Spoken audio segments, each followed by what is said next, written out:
नमस्कार दोस्तों।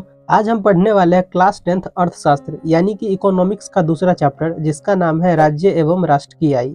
तो सबसे पहले हम समझते हैं कि आय क्या होता है।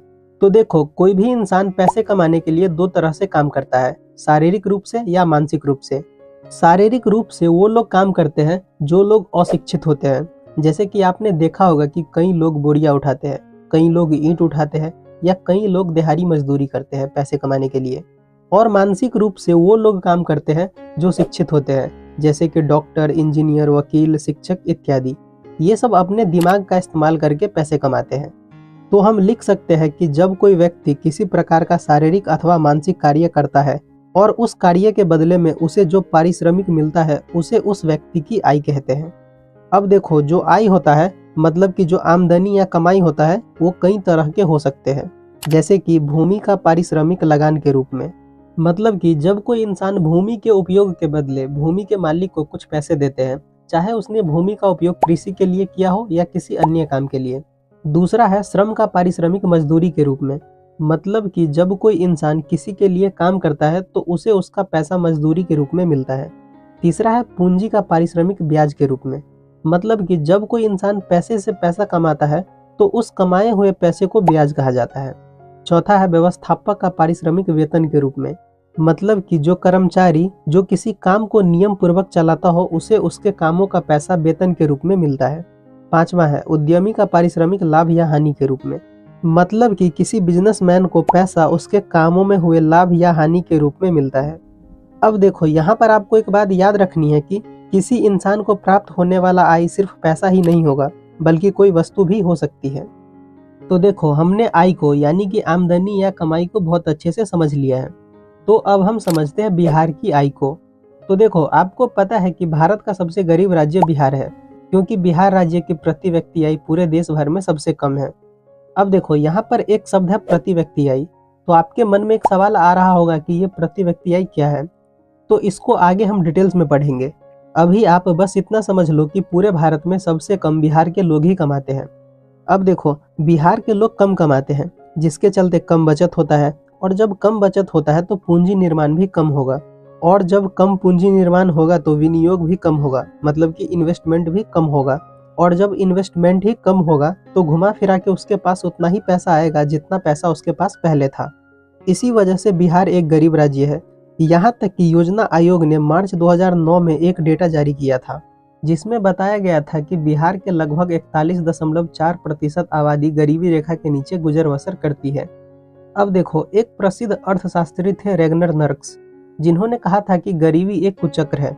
अगर अपने भाषा में समझे तो उनका कहना था कि गरीबी ही गरीबी को जन्म देती है। तो ऐसा कैसे होता है, इसे हम एक एग्जाम्पल के द्वारा समझने की कोशिश करते हैं।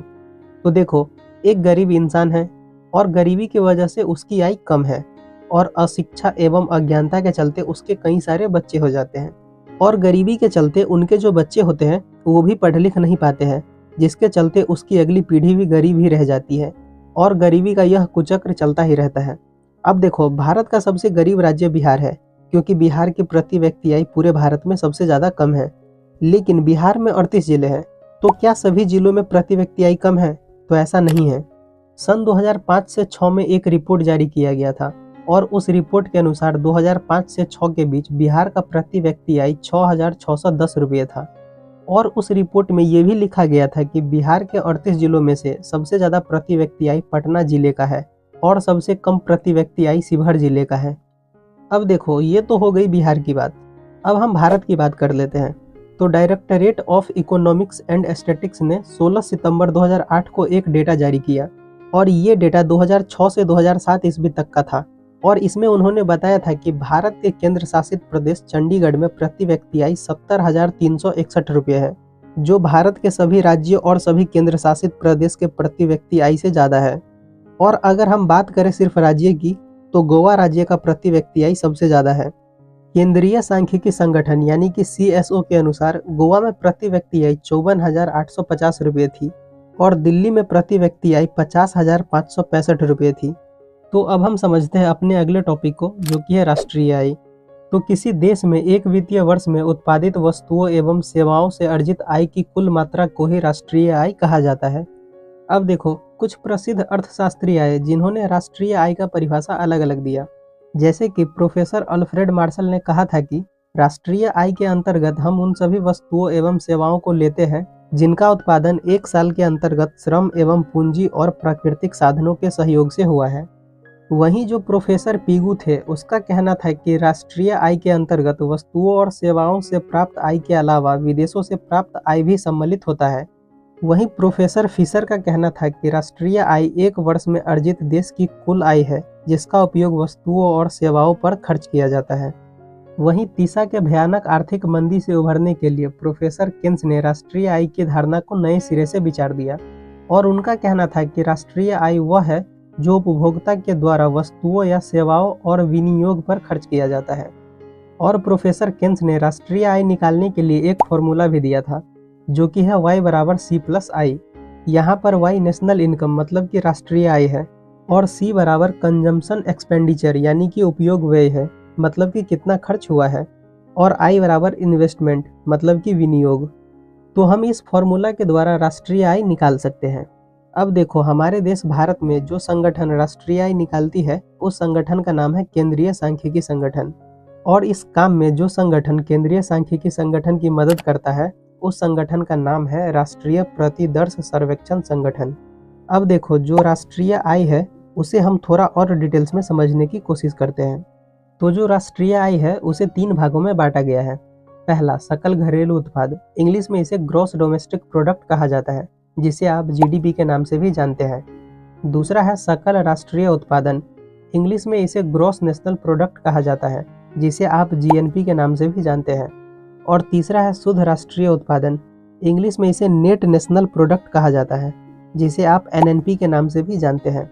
तो हम इन तीनों को एक एक करके अच्छे से समझने की कोशिश करते हैं। तो सबसे पहले हम समझते हैं सकल घरेलू उत्पाद यानी कि ग्रॉस डोमेस्टिक प्रोडक्ट या जीडीपी को।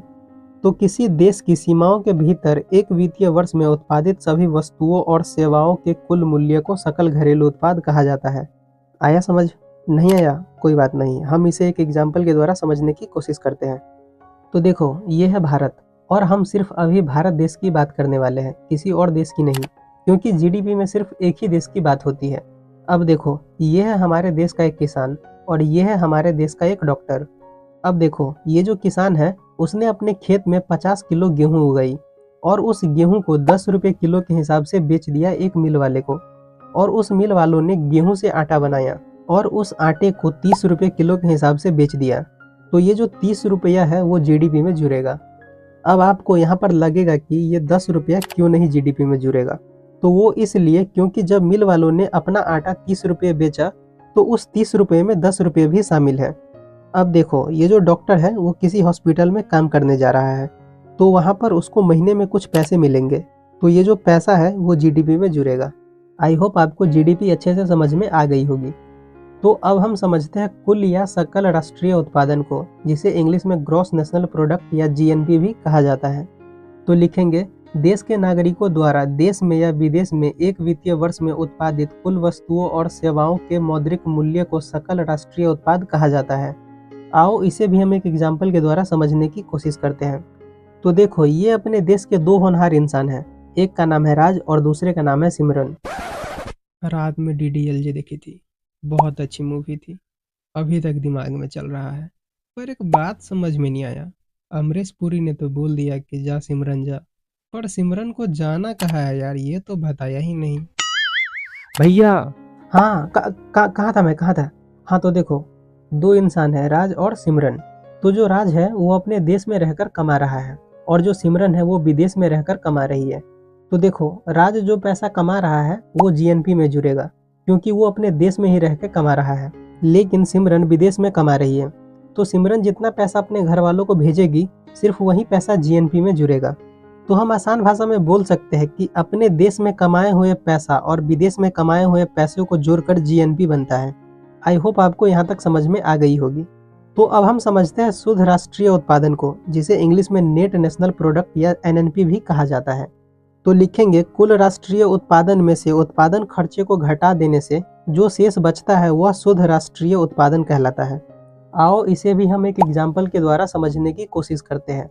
तो देखो ये एक किसान है और इसके पास 10 किलो गेहूं है इसने अपना 10 किलो गेहूँ 10 रुपये के हिसाब से, मतलब कि 100 रुपये के हिसाब से मिल वाले को बेच दिया।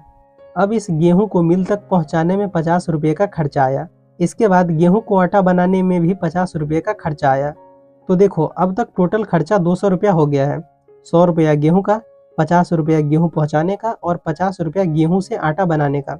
अब देखो जो 10 किलो आटा है उसे मिल मालिक ने 30 रुपये किलो के हिसाब से बेच दिया। तो मिल मालिक के पास 300 रुपये आ गए। अब मिल मालिक को पहले 200 का खर्चा हुआ था और 300 रुपया कमाई हुई है। तो जो कमाई हुई है उसमें से खर्चा को घटा देंगे। तो 300 में से 200 को घटा देंगे तो 100 रुपया बचेगा। तो ये जो 100 रुपया है वही शुद्ध राष्ट्रीय उत्पादन है। आई होप आपको ये शुद्ध राष्ट्रीय उत्पादन समझ में आ गया होगा। तो अब हम अपने अगले टॉपिक को समझते हैं जो कि है प्रति व्यक्ति आय। तो राष्ट्रीय आय में देश की कुल जनसंख्या से भाग देने पर जो भागफल आता है उसे प्रति व्यक्ति आय कहते हैं। तो हम लिख सकते हैं कि प्रति व्यक्ति आय बराबर राष्ट्रीय आय बट्टा देश की कुल जनसंख्या। तो देखो ये तो हो गया देश का प्रति व्यक्ति आय, लेकिन अगर हमें राज्य का प्रति व्यक्ति आय निकालना हो तो हम क्या करेंगे? तो जब हमें राज्य का प्रति व्यक्ति आय निकालना हो तो हम राज्य के कुल आय में राज्य की जनसंख्या से भाग दे देंगे, तो हमें राज्य का प्रति व्यक्ति आय पता चल जाएगा। अब देखो 2009 ईस्वी में विश्व विकास रिपोर्ट यानी कि वर्ल्ड डेवलपमेंट रिपोर्ट ने 2007 का डेटा जारी किया था, जिसमें भारत का प्रति व्यक्ति आय $950 था। वहीं अमेरिका का प्रति व्यक्ति आय $46,040 था। इंग्लैंड का प्रति व्यक्ति आय $42,740 था। चीन का प्रति व्यक्ति आय $2360 था और बांग्लादेश का प्रति व्यक्ति आय $870 था। तो अब हम समझते हैं अपने अगले टॉपिक को जो कि है राष्ट्रीय आय की गणना, मेजरमेंट ऑफ नेशनल इनकम। तो देखो राष्ट्रीय आय की गणना हम 3 तरह से कर सकते हैं। पहला उत्पादन विधि, दूसरा आय विधि और तीसरा व्यय विधि। उत्पादन विधि में हम ये देखते हैं कि देश में एक साल के अंदर कुल कितना वस्तुओं का उत्पादन हुआ है। आय विधि में हम ये देखते हैं कि देश में एक साल के अंदर लोगों ने कितना रुपया कमाया है। और व्यय विधि में हम ये देखते हैं कि देश में एक साल के अंदर लोगों ने कितना रुपया खर्च किया है।